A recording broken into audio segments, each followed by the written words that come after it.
دیکھو نبی صلی اللہ علیہ وسلم کی خدمت میں ایک نابینا غریب صحابی آئے. آپ صلی اللہ علیہ وسلم مالدار صحابہ کو تبلیغ کر رہے، مالدار مشرکین کو تبلیغ کر رہے تھے. تو ان غریب کے آنے سے آپ صلی اللہ علیہ وسلم کے چہرے پہ ناگواری کے آثار آئے کہ یہ ابھی اس موقع پہ کیوں آئے ہیں. قرآن میں اللہ تعالیٰ نے نبی کو تنبیہ کی، عبس وتولی ان جاءہ الاعمی، آپ کی پیشانی پر سلوٹیں آ گئیں اس لیے کہ ایک نابینا آپ کے پاس آیا. کس قدر سخت تنبیہ کی نبی صلی اللہ علیہ وسلم نے. نبی صلی اللہ علیہ وسلم وما یدریک لعلہ یزکا، اے نبی آپ کو کیا علم کہ شاید وہ آپ کی نصیحت پر عمل کر لیتا. اور جو لوگ مستغنی ہیں، آپ کی بات سننا چاہتے نہیں ہیں، فانت لہ تصدی، آپ ان کی ہدایت کے پیاسے ہیں. یہ جو عرب کے سردار ہیں، یہ تو فرعون متکبر لوگ ہیں، یہ تو بات سننے کو تیار نہیں ہے. آپ ان کی ہدایت کے پیاسے ہیں، اور جو آپ کی بات سننے کے لیے آ رہا ہے آپ اس سے منہ موڑتے ہیں. اتنی سخت تنبیہ ہوئی ہے کہ آئندہ زندگی میں جب بھی حضرت عبداللہ ابن ام مکتوم نبی کی خدمت میں آتے، آپ استقبال میں کھڑے ہو جاتے اور فرماتے ھذا الذی عاتبنی فیہ ربی، یہ ہے وہ شخص جس کے لیے میرے رب نے مجھے تنبیہ کی ہے، ڈانٹ لگائی ہے میرے رب نے. یہ اتنے مبارک صحابی ہیں.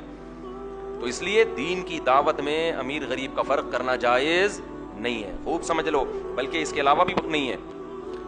حدیث میں آتا ہے نبی نے فرمایا بدترین ولیمہ وہ ہے جس میں صرف امیروں کو دعوت دی جائے اور غریبوں کو دعوت نہ دی جائے. اس سے مراد وہ غریب ہیں جن کا آپ سے تعلق ہے. ولیمے میں اپنے دوستوں کو دعوت دی جاتی ہے نا. اصل میں یہ میں اس لیے ہمیشہ تنبیہ کرتا ہوں کہ بعض لوگ پریشان ہو جاتے ہیں، ہم جب ولیمہ کریں گے تو کیا سارے غریبوں کو بلا لیں. مطلب یہ ہے کہ آپ کے ریلیٹیوز میں سے، ظاہر ہے دعوت پہ بلانے کا معیار امیر غریب نہیں ہوتا بلکہ آپ کے تعلقات اور رشتہ داری. تو بعض دفعہ آپ یہ کرتے ہیں کہ آپ کے کوئی کزن غریب ہیں، ایک کزن کیا ہے مالدار ہے، تو مالدار کزنوں کو بلایا جا رہا ہے، غریبوں کو نظر انداز. جو رکشہ چلا رہے ہیں، جو ٹماٹر بیچ رہے ہیں، کوئی آپ کے کزن ایسے ہیں، خالہ پھوپھی ایسی ہیں جن جو بیچاری غریب ہیں، ان کو دعوت نہیں دی جا رہی.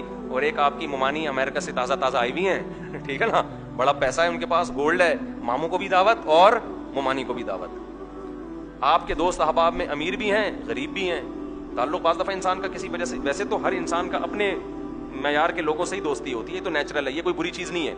امیر لوگوں کا اٹھنا بیٹھنا امیروں کے ساتھ ہوتا ہے، غریبوں کا اٹھنا بیٹھنا غریبوں کے ساتھ.